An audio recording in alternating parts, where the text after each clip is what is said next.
আসসালামু আলাইকুম। Real village cooking চ্যানেলে সবাইকে ওয়েলকাম জানাচ্ছি। আজকে আপনাদের সঙ্গে কোনো স্ন্যাক্স রেসিপি নয়, আজকে ছোট চিংড়ি মাছ বা অনেকেই ঘুষো মাছ বলেন, সেই মাছ দিয়ে আজকে একটু রান্না করে দেখাবো নতুনভাবে। সঙ্গে থাকছে কাঁকরোল। তো এখানে নিয়ে নিয়েছি চিংড়ি মাছ। প্রথমে আমি দিয়ে দিচ্ছি সর্ষের তেল। গ্যাসের ফ্লেমটা আমি অন করে দিলাম। গ্যাস যখন ভালোভাবে গরম হয়ে যাবে এর মধ্যে আমি দিয়ে দিলাম মাছগুলো। এবার এর মধ্যে দিয়ে দিচ্ছি লবণ 1 চামচ, হলুদ গুঁড়ো 1/2 চামচ পরিমাণ। হলুদ গুঁড়ো এবং লবণ দিয়ে আমি মাছগুলোকে ভালো করে ভেজে নেব। লাল লাল করে ভেজে নিতে হবে।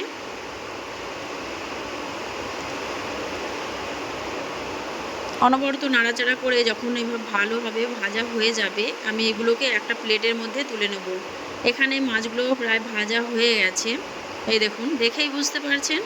এবার এগুলোকে আমি তুলে নেব। সবকটা আমি তুলে নিচ্ছি।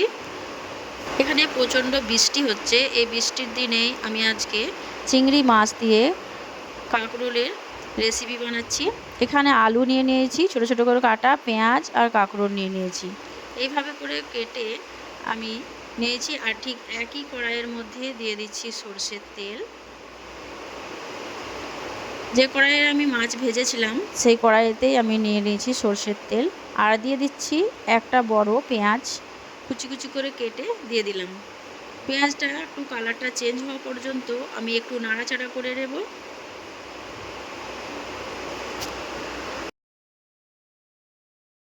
এখানে গ্যাসের ফ্লেমটা মিডিয়ামে রেখে আমি পেঁয়াজটাকে একটু ভেজে নিচ্ছি। পেঁয়াজটার কালারটা যখন একটু চেঞ্জ হয়ে আসবে তখন এর মধ্যে আমি বাকি ইনগ্রিডিয়েন্টস অ্যাড করব। দিচ্ছি আলু।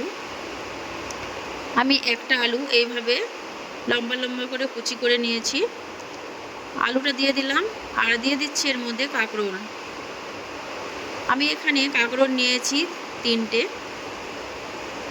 মিডিয়াম সাইজে। দিয়ে দিচ্ছি লবণ 1 চামচ, হলুদ গুঁড়ো 1 চামচ, লাল লঙ্কা গুঁড়ো দিয়ে দিলাম 1/2 চামচ, জিরে গুঁড়ো দিয়ে দিলাম, ধনে গুঁড়ো 1 চামচ করে। লঙ্কাটা ঝালটা আপনারা পছন্দ অনুযায়ী দেবেন, যে যেমন ঝাল খেতে পছন্দ করেন। সব কিছুকে ভালোভাবে আমি এইভাবে নাড়াচাড়া করে মিশিয়ে নিচ্ছি। এইভাবে করে কিছুক্ষণ 1 থেকে 1.5 মিনিট একটু নাড়াচাড়া করে নিতে হবে, যাতে মশলাটা ভালোভাবে একটু কষানোর মতো হয়ে যায়। খুব ভালোভাবে যখন নাড়াচাড়া করে নেব এর মধ্যে দিয়ে দিচ্ছি জল। 1 বাটি আমি জল দিয়েছি, আবারও 1 বাটি পরিমাণ জল আমি অ্যাড করে দিচ্ছি। এবার এটাকে আমি ভালো করে সেদ্ধ করে নেব।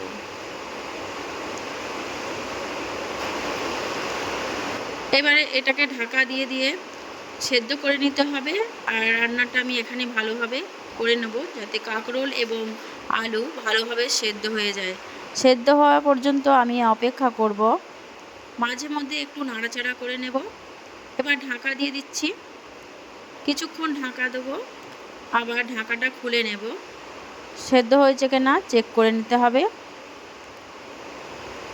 5 মিনিট ঢাকা দেওয়ার পর আমি ঢাকাটা খুলে নিয়েছি। এই দেখুন, সব কিছু ভালোভাবে সেদ্ধ হয়ে গেছে। আমি এখানে লবণটা একটু চেক করে নেবেন। এবার এর মধ্যে আমি দিয়ে দিচ্ছি ভাজা মশলা। ভাজা মশলা দিয়ে দিলাম 1 টেবিল চামচ। আর এর মধ্যে আমি যে ছোট মাছগুলো, চিংড়ি মাছ ভেজে রেখেছিলাম সেগুলো আমি অ্যাড করে দিচ্ছি। এই কাঁকরোল দিয়ে চিংড়ি মাছের রেসিপি খেতে কিন্তু দুর্দান্ত লাগে, এতটাই টেস্ট লাগে আপনারা বিশ্বাস করতে পারবেন না। গরম গরম ভাতের সঙ্গে খেতে অসাধারণ লাগবে। আমি সব কটা চিংড়ি মাছ এর মধ্যে দিয়ে দিলাম, দিয়ে একটু নাড়াচাড়া করে ভালোভাবে মিশিয়ে নিচ্ছি। ভালোভাবে মিশিয়ে নেওয়ার পর আরও 2 মিনিট একটু রান্নাটা করে নিতে হবে। 2 মিনিট রান্না করে এই জলটা একটু মেরে ফেলতে হবে, খুব বেশি জল রাখা যাবে না। অনেকটা শুকিয়ে গেছে। দেখুন রান্নাটা প্রায় কমপ্লিট। আমি একটু নাড়াচাড়া করে দেখিয়ে দিচ্ছি, আর একটা প্লেটের মধ্যে আমি তুলে নেব। এই দেখুন কতটা সুন্দর হয়েছে, দেখুন খেতে কিন্তু খুবই ভালো লাগে। আমি একটা প্লেটের মধ্যে নিয়ে নিয়েছি। এই দেখুন বন্ধুরা, আজকের রেসিপি আমারে কেমন লাগলো অবশ্যই কমেন্টে জানাবেন। ভালো লাগলে চ্যানেলটা সাবস্ক্রাইব করে পাশে থাকার অনুরোধ রইল।